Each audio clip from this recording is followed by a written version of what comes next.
Olá, meus irmãos, graça e paz seja convosco. Lição 2, Sinais da Divindade.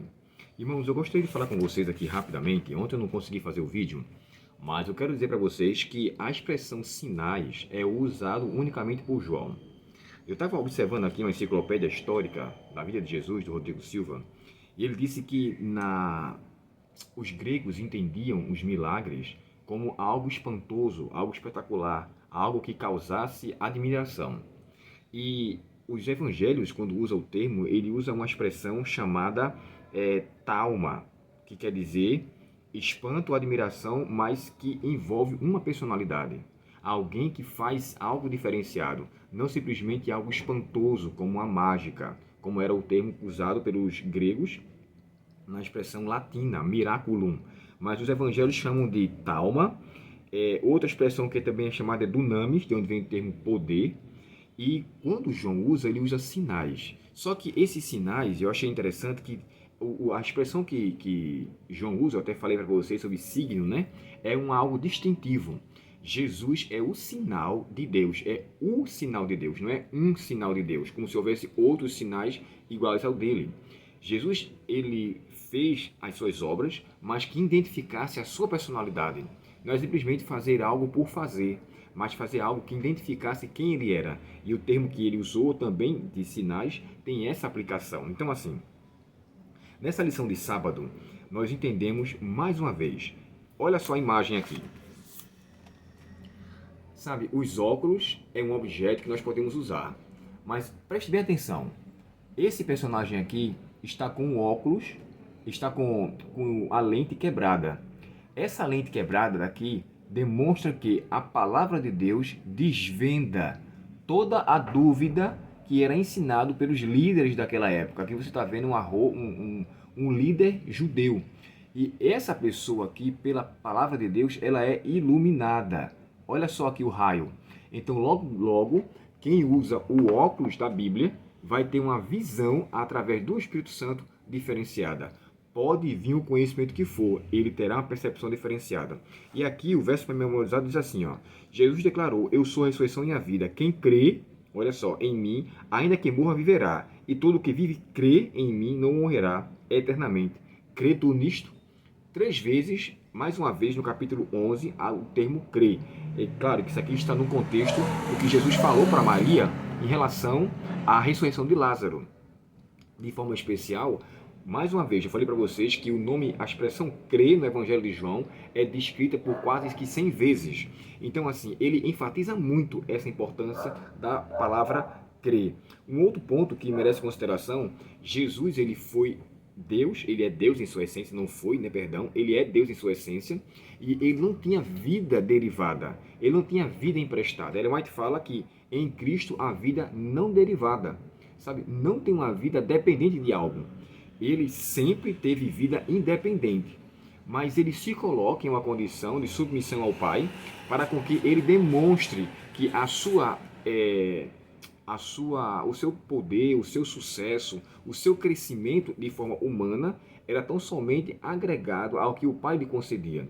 É por essa razão que ele chegou a descrever que eu faço as obras que o meu Pai faz em mim ou por mim. Sabe, no texto de Hebreus fala assim: havendo, pois, Deus falado antigamente aos pais pelos profetas, nesses últimos dias nos falou pelo Filho. Só que o termo pelo Filho quer dizer no Filho. Ele se revelou nele. Então Deus, o Pai, mostrou em Cristo como de fato é Deus. Cristo é a expressão clara da divindade do Pai. E como ele chegou a dizer, né? Quem vê a mim vê o Pai. Então Cristo é a expressão real da pessoa do Pai. E aqui nós entendemos que esses milagres que vamos tratar aqui, né? Aqui é tratado o milagre dos 5 pães, né? Primeira questão. Depois nós vamos encontrar a cura do cego de nascença, e depois a ressurreição de Lázaro. 3 milagres de Jesus, dos quais 2 deles só João que fala, que é a ressurreição de Lázaro e o cego de nascença. Já o milagre aqui dos 5 mil, né, das 5 mil pessoas, ele é retratada em todos os evangelhos. E é curioso, irmãos, que logo no começo do evangelho, João fala algo diferenciado. Havendo, pois, quando Jesus sai de lá, né, se afasta, ele usa aqui o termo, capítulo 6 e o verso 1. Olha só, olha. Depois dessas coisas, Jesus atravessou o mar da Galileia, que é o de Tiberíades. Esse termo Tiberíades, só João fala. Isso nos faz pensar o seguinte: o nome Tiberíades, irmãos, ele veio surgir bem posterior ao período que Cristo vivenciava. Como assim? Herodes, Herodes Antipas, ele construiu uma cidade com o nome de Tiberíades, em homenagem a Tibério. Isso no ano 26, ano Domini, ou seja, ano do Senhor. E naquele período existia também um lago ali, que era o Lago da Galileia, o Mar da Galileia. Mas o lago passou a ter outro nome. E no período que João escreveu, se ele fosse dizer que era só o Mar da Galileia, muitos ouvintes não iriam entender que Mar da Galileia, porque ele já não estava mais em uso. Ele usou um título do mar para descrever o Mar da Galileia do passado, que agora é Tiberíades. Ou seja, esse título que é dado, ele tinha um outro antes. E eu estou falando isso à luz do comentário bíblico de João, do Mário Veloso, que eu achei bem interessante. Ele foi dado esse nome por causa de Tibério. Mas o que me chama a atenção aqui? Irmãos, ali existia 5.000 pessoas.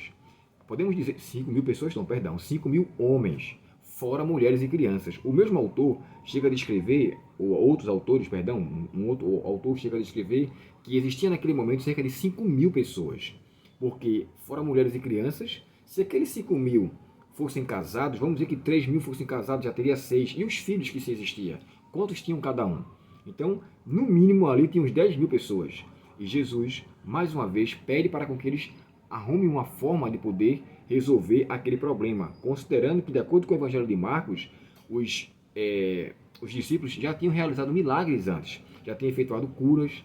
Então Jesus queria que eles demonstrassem agora, mais uma vez, a sua relação com ele e pudesse realizar algo que trouxesse benefício àquelas pessoas. Irmãos, é interessante porque Ellen White fala assim: naquele momento tinha crianças de peito, crianças que estavam com as suas mães ali, querendo comer algo, já fazia-se muito tempo.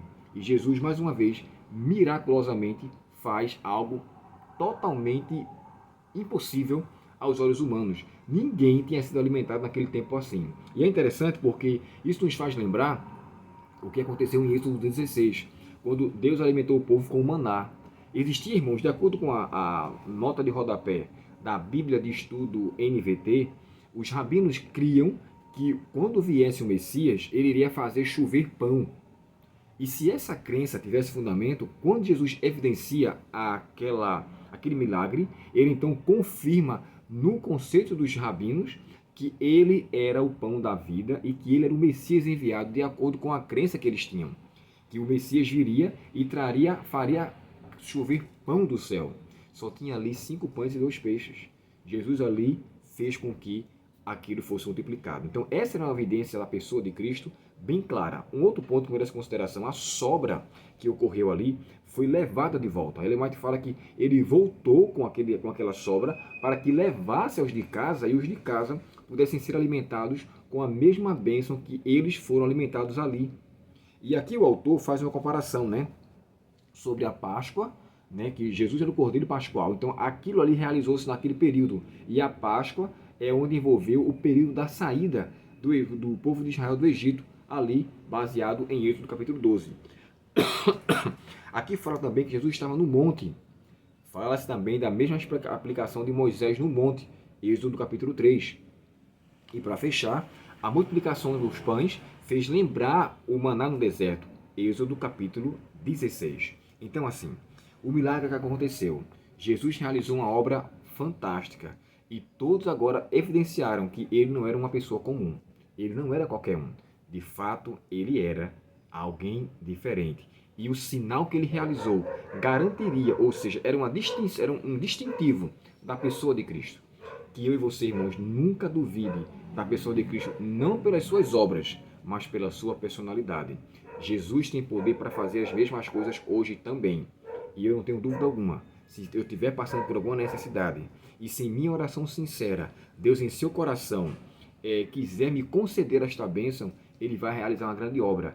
Mas eu nunca posso duvidar da sua divindade, da sua personalidade. Jesus fez aquele milagre evidenciando também a sua divindade. Não que os milagres comprovavam Eu falei para vocês, dos evangelhos, irmãos, existem cerca de 35 milagres, dos quais Mateus e Lucas relatam 20. Mateus e Lucas relatam 20, Marcos relata 18 e João só 7.